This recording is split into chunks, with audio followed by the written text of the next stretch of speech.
बरेचदा असं होतं की कुठल्यातरी कारणाने आपण पोटाची सोनोग्राफी करतो आणि त्यामध्ये फॅटी लिव्हर डिटेक्ट होतं आणि मग आपल्याला असं वाटतं की अरे हे कसं काय झालं. तर नक्की काय असतं हे फॅटी लिव्हर आणि त्याचे काही त्रास होतात का? आज आपण त्याविषयी चर्चा करूयात. नमस्कार, मी डॉक्टर पल्लवी चाफेकर.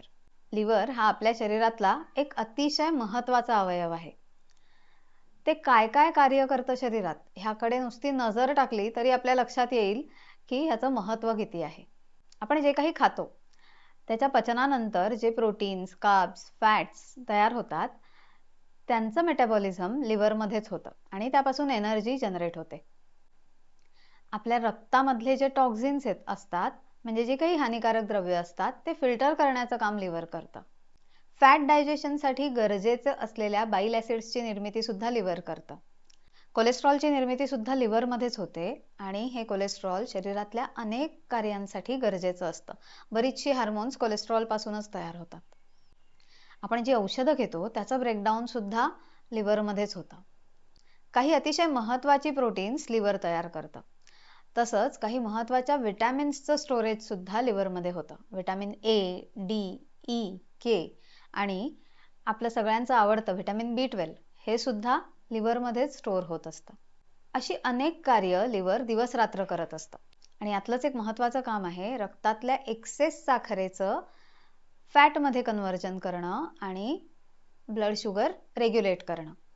आपल्या शरीराच्या गरजेपेक्षा जेव्हा आपला कॅलरीजचा इंटेक जास्त असतो तेव्हा शरीरात येणारी ही जी साखर आहे तिचं नियंत्रण करण्यासाठी इन्सुलिन नावाचं एक हार्मोन काम करत असतं. हे इन्सुलिन काय करतं तर लिव्हरला सिग्नल देतं आणि मग जास्तीची जी रक्तातली साखर आहे त्याचं कन्व्हर्जन लिव्हर सुरुवातीला ग्लायकोजन मध्ये करतं आणि मसल्समध्ये आणि लिव्हरमध्ये स्टोअर केलं जातं आणि त्याहीपेक्षा जास्त साखरेचं कन्व्हर्जन हे फॅटमध्ये केलं जातं. हे जे तयार झालेलं फॅट आहे ते शरीरातल्या इतर पेशींकडे इंधन म्हणून वापरण्यासाठी पाठवलं जातं आणि काही प्रमाणातलं जे फॅट आहे ते लिव्हरमध्येच स्टोअर होतं. नॉर्मली लिव्हरमध्ये 5% फॅट असतं, पण जेव्हा हळूहळू लिव्हरमधल्या या फॅटचं प्रमाण वाढायला लागतं आणि ते 5%च्या वर जायला लागतं तेव्हा त्याला फॅटी लिव्हर असं म्हणतात. आणि जर हे फॅटचं प्रमाण वाढत राहिलं तर ह्याला non alcoholic fatty liver disease असं म्हणतात. अल्कोहोलिक फॅटी लिव्हर डिसीजमध्ये अल्कोहोल म्हणजे मद्य हे मुख्य कारण असतं फॅटी लिव्हर होण्याचं. पण आता आपण ज्याविषयी चर्चा करतोय ते non alcoholic fatty liver disease आहे, जे लाईफस्टाईलमधल्या चेंजेसमुळे, आहारातल्या काही चुकीच्या सवयींमुळे होत असतं. लिव्हरमध्ये किती प्रमाणात फॅट जमा झालेलं आहे त्यावरून त्याचे ग्रेड्स ठरतात. कदाचित तुम्ही रिपोर्टमध्ये ग्रेड 1 फॅटी लिव्हर असं वाचलं असेल. तर हे ग्रेड 1 फॅटी लिव्हर जे असतं ते माइल्ड स्वरूपाचं असतं, म्हणजे यामध्ये 5 ते 33% फॅट लिव्हरमध्ये जमा असू शकतं. ह्याची कोणतीही लक्षणं नसतात आणि लिव्हर फंक्शन्स सुद्धा नॉर्मल असतात. ग्रेड 1 फॅटी लिव्हर हे पूर्णपणे बरं होऊ शकतं, पूर्ण रिव्हर्सिबल आहे. लाईफस्टाईलमध्ये थोडेसे चेंजेस केले की हे पूर्णपणे बरं होऊ शकतं. त्यानंतर ग्रेड 2 फॅटी लिव्हर येतं. यामध्ये 33% ते 66% एवढ्या प्रमाणात जर लिव्हरमध्ये फॅट जमा असेल तर त्याला ग्रेड 2 म्हणजे मॉडरेट स्वरूपाचं फॅटी लिव्हर समजलं जातं. बरेचदा यातही कुठली लक्षणं नसतात, पण काही लोकांमध्ये थकवा, ब्लोटिंग किंवा हेवीनेस ह्यासारखी लक्षणं जाणवू शकतात. ग्रेड 2 फॅटी लिव्हर पण बरं होऊ शकतं, पण त्यासाठी स्ट्रिक्ट लाईफस्टाईल चेंजेस करावे लागतात. ह्याच्या पुढचं जे आहे ते म्हणजे ग्रेड 3 फॅटी लिव्हर. ग्रेड 1 आणि 2 मध्ये जर कुठलीही काळजी घेतली गेली नाही, कुठलेही उपाय केले गेले नाहीत तर ते पुढे जाऊन ग्रेड 3 मध्ये रूपांतरित होऊ शकतं. जेव्हा लिव्हरमध्ये 66% जास्त फॅट जमा होतं तेव्हा त्याला ग्रेड 3 फॅटी लिव्हर असं म्हणतात आणि हे सिव्हिअर स्वरूपाचं समजलं जातं.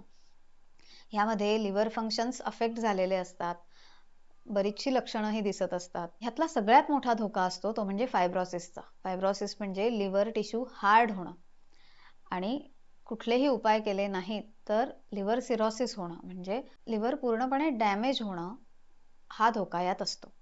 ग्रेड 3 फॅटी लिव्हरसाठी डॉक्टरांच्या मार्गदर्शनाखाली बरेचदा हॉस्पिटलमध्ये ॲडमिट होऊनच ट्रीटमेंट घ्यावी लागते आणि लिव्हरचं डॅमेज किती झालेलं आहे त्यानुसारच ते कितपत बरं होईल हे डॉक्टर सांगू शकतात. आता या ग्रेड्सवरून लिव्हरमध्ये फॅट किती जमा आहे हे सांगता येतं, पण डॅमेज नक्की किती झालेलं आहे ते त्यावरून कळत नाही. कारण कधी कधी फॅट पर्सेंटेज कमी असू शकतं, पण शरीरात इन्फ्लेमेशन जास्त असेल तर त्यामुळे लिव्हरचं डॅमेज जास्त झालेलं असू शकतं. मग अशा वेळी काही वेगळ्या टेस्टही केल्या जातात. लिव्हर फंक्शन टेस्ट नावाची एक ब्लड टेस्ट आहे, ज्यामध्ये लिव्हर एन्झाईम्सचं प्रमाण समजतं. ती करता येते. बरेचदा फायब्रोस्कॅन सजेस्ट केलं जातं. ही एक अल्ट्रासाऊंड टेस्ट आहे. यामध्ये लिव्हर टिश्यूचं फायब्रोसिस झालं आहे का, म्हणजे लिव्हर टिश्यू हार्ड झालाय का हे कळतं आणि त्यामुळे ॲक्च्युअल डॅमेज कळतं. अगदी पुढच्या काही स्टेजेसमध्ये MRI, CT स्कॅन सुद्धा करायची गरज लागू शकते. आता हे फॅटी लिव्हर कोणाकोणाला होऊ शकतं ते समजून घेऊयात. तर ज्यांचं वजन जास्त आहे किंवा पोटाचा घेर जास्त आहे अशा लोकांना याचा धोका असू शकतो. ज्यांच्या खाण्यात रिफाईंड कार्ब्स जास्त आहेत. रिफाईंड कार्ब्स म्हणजे ज्यामध्ये कुठलेही पोषक घटक नाही आहेत आणि ज्यामध्ये फायबर सुद्धा नाही आहे. म्हणजे मैदा आणि मैद्यापासून तयार होणारे पदार्थ, डीप फ्राईड फूड्स, बरेचसे packaged processed foods, sugary drinks, या सगळ्यांचं आहारातलं प्रमाण जर जास्त असेल तर त्यामुळे सुद्धा फॅटी लिव्हरचा त्रास होऊ शकतो.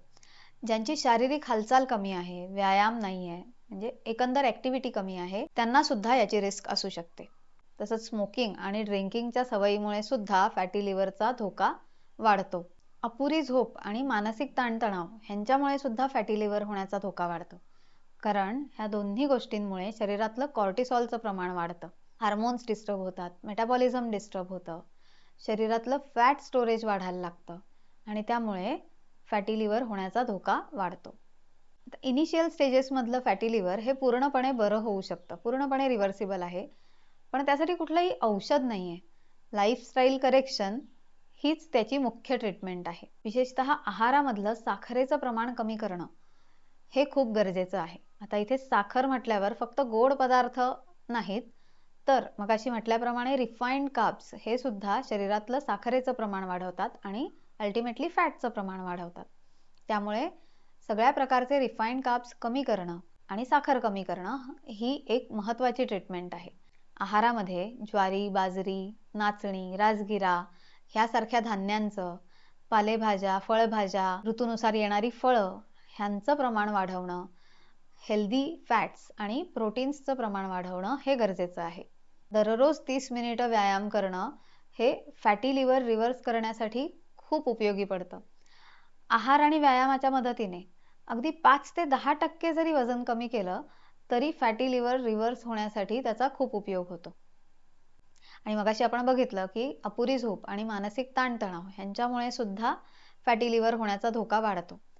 त्यामुळे 7 ते 8 तासाची शांत झोप घेणं गरजेचं आहे आणि मानसिक ताणतणाव कमी करण्यासाठी नियमित 15 मिनिटं प्राणायाम आणि ध्यानधारणा केली तर त्यामुळे हार्मोनल बॅलन्स इम्प्रूव्ह होतो आणि शरीराचं मेटाबॉलिझमही इम्प्रूव्ह होतं.